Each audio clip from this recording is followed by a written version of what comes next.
Good morning. I get asked a lot about what it's like to charge my Tesla. So, charging at home, you have two options. You have the mobile connector and you have the wall connector. The mobile connector comes with the car. It's an accessory. And since I bought my car used, I was fortunate that the previous owner had saved the mobile connector and gave that to me as part of the deal.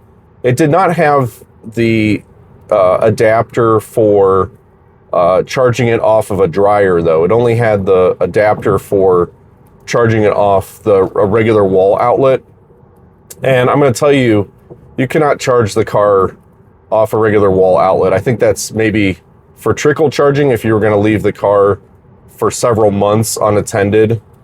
You're not going to be able to use it for daily use off of just a regular 120 outlet. You need to have a 240 outlet to charge the car for regular use.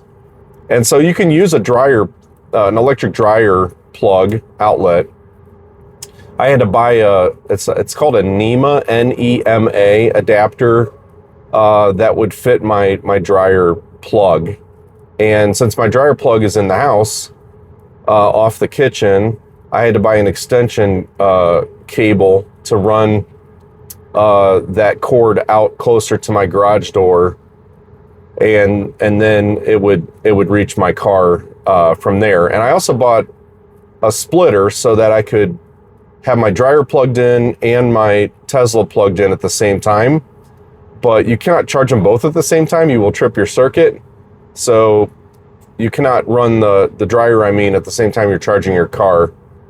So I did that until I was able to get my wall connector installed. And then it's also just nice to have as a backup because,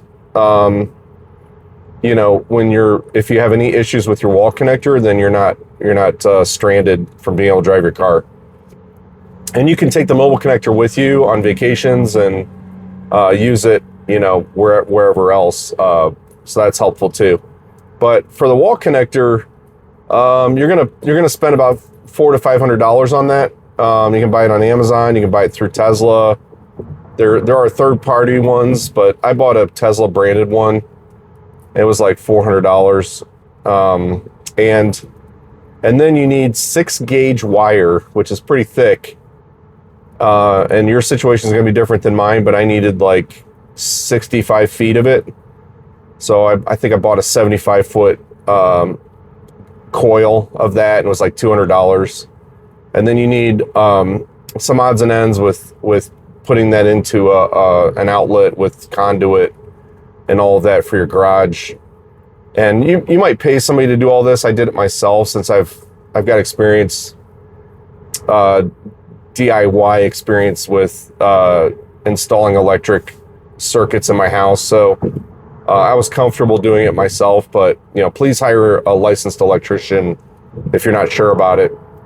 But I would say, mobile connector with a dryer adapter will get you by, but you really need the wall connector. And the user manual for your car will tell you that you should be charging it all the time. Like, go out to the grocery store, come home, put it back on the charger, and just leave it on the charger all the time. Which I didn't realize that before I bought the car. I thought I was going to have to manage the battery, like drain it down to 20% and then charge it back up and all this kind of stuff. And that's not the way it works. As a matter of fact, it's healthier for your battery to keep it topped off and not drain it down real low often.